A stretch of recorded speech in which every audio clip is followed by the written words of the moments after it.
Hi, எல்லாருக்கும் வணக்கம். இது என்னோடய நியூ யூடியூப் சேனல். எல்லோரும் அதை கொஞ்சம் சப்ஸ்கிரைப் பண்ணிக்கோங்க. நாம் இன்றைக்கி என்ன பண்ண போகிறோம் அப்படின்னா, கத்திரிக்காய் சட்னி செய்ய போகிறோம். இந்த சட்னி நீங்கள் தோசைக்கும், இட்லிக்கும், சாப்பாடுக்கும் எல்லாத்துக்கும் போட்டு சாப்பிட்லாம். அந்தளவுக்கு ரொம்ப டேஸ்டியாக இருக்கும். ஃப்ளேவர்ஸும் சூப்பராக இருக்கும். கத்திரிக்காய் பிடிக்காதவங்க கிட்ட கூட இதை கொடுத்தீங்க அப்படின்னா நல்லாவே சாப்பிடுவாங்க. இதில் கத்திரிக்காய் போட்டிருக்கோன்ற ஃப்ளேவரே தெரியாத அளவுக்கு இருக்கும். அந்தளவுக்கு ரொம்ப டேஸ்ட்டாக இருக்கும். இதை நீங்கள் 2-3 நாள் ஸ்டோர் பண்ணி கூட வச்சு சாப்பிட்லாம். அந்தளவுக்கு ரொம்ப அருமையாகவும் ரொம்ப டேஸ்ட்டாகவும் இருக்கும். வாங்க எப்படி செய்யலான்னு பார்க்கலாம். இது செய்கிறதுக்கு நான் எடுத்துருக்கிறது என்னென்னு பார்த்தீங்கன்னா, 2 தக்காளி, 2 வெங்காயம், 1/4 கிலோ கத்திரிக்காய் எடுத்திருக்கேன், கொஞ்சம் கருவேப்பிலை, 10 பல் பூண்டு, கொஞ்சம் புளி, அப்புறம் ஃப்ளேவருக்காக கொத்தமல்லி எடுத்திருக்கேன். கொத்தமல்லி ஃப்ளேவர் சேர்க்கும் போது டேஸ்ட் ரொம்ப அருமையாக இருக்கும். எனக்கு பர்சனலாகவே கொத்தமல்லி ரொம்ப பிடிக்கும். ஸோ அதை எடுத்திருக்கேன். நீங்களும் ட்ரை பண்ணி. இப்போ என்ன பண்ணுறோம் அப்படின்னு பார்த்தீங்கன்னா, ஒரு பேன் வச்சுக்கிட்டோம். பேனில் 2 ஸ்பூன் நல்லெண்ணெய் சேர்த்துருக்கேன். நீங்களும் நல்லெண்ணெய் சேருங்க. நல்லெண்ணெய் டேஸ்ட் நல்லா கொடுக்கும். நான் இப்போ பெரிய வெங்காயம் கட் பண்ணி வச்சுருக்கேன். இந்த பெரிய வெங்காயம் அதை சேர்க்க. நீங்கள் சின்ன வெங்காயம் சேர்த்திங்கன்னா இன்னும் டேஸ்ட் நல்லாவே இருக்கும். வெங்காயத்தை சேர்த்துட்டு அதை லைட்டாக வதக்கிட்டு, ரொம்ப பொன்னிறமாக வதக்கணும்னு அவசியம் இல்லை. கொஞ்சம் லைட்டாக வதக்கினாலே போதும். நல்லா பொறுமையாக வதக்கி விட்டு நல்லா இந்த அளவுக்கு வதங்கின பிறகு நம்ம கட் பண்ணி வச்சுருந்த தக்காளியை போடுறோம். தக்காளி சேர்க்குறோம்.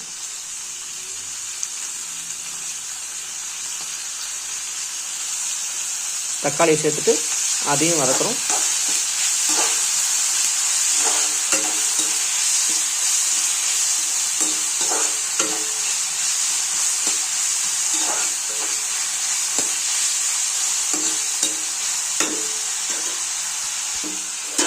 தக்காளி நல்லா வதங்கின பிறகு அடுத்து வெட்டி வச்ச கத்திரிக்காய் போடுறோம்.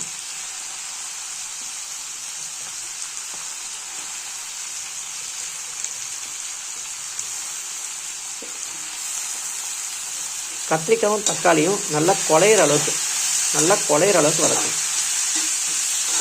அப்போ தான் கத்திரிக்காயோட ஃப்ளேவர் டேஸ்ட் கொஞ்சம் நல்லாயிருக்கும். நல்லா வதக்கினா தான் கத்திரிக்காயில் அது எண்ணெய்லாம் நல்லா ஊறும்.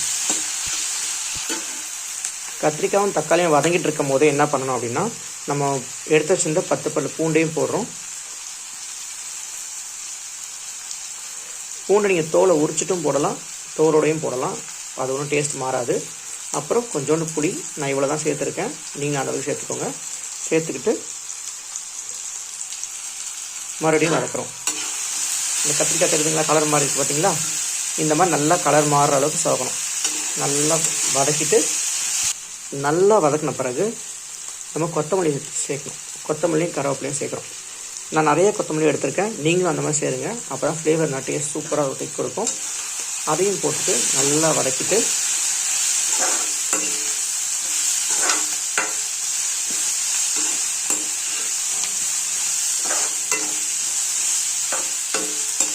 நல்லா கொலன்னு ஆகிற அளவுக்கு வதங்க. நல்லா வதக்கிட்டு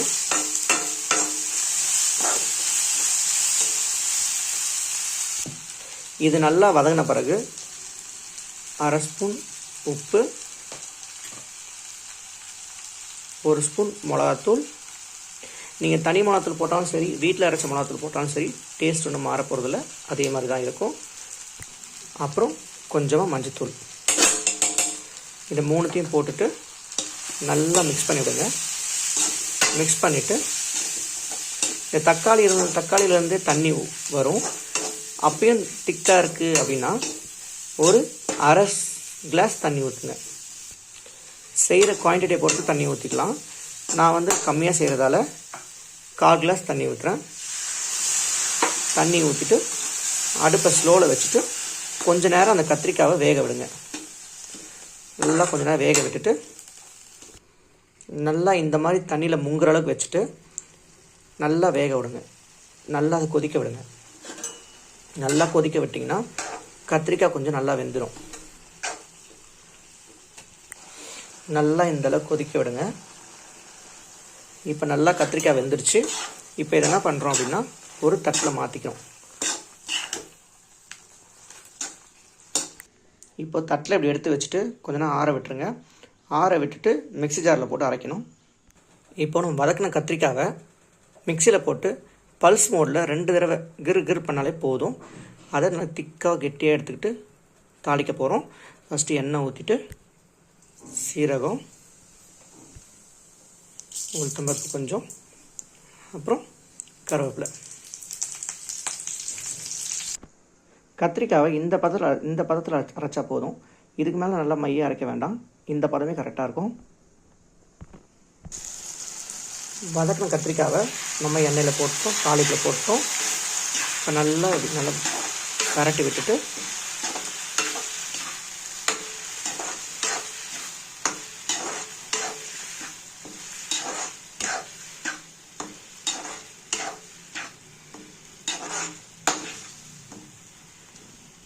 நல்லா டேஸ்டான ருசியான கத்திரிக்காய் சட்னி ரெடி பண்ணியாச்சு.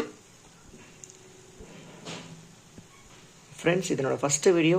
ஸோ எல்லோரும் கொஞ்சம் சப்போர்ட் பண்ணுங்கள், எல்லோரும் ஃபாலோ பண்ணுங்கள், சப்ஸ்கிரைப் பண்ணுங்கள், எல்லாருக்கும் ஷேர் பண்ணுங்கள். டேஸ்ட் எப்படி இருக்குன்னு சொல்லிட்டு சாப்பிட்டு பார்த்துட்டு கமெண்ட் பண்ணுங்கள். தேங்க்யூ.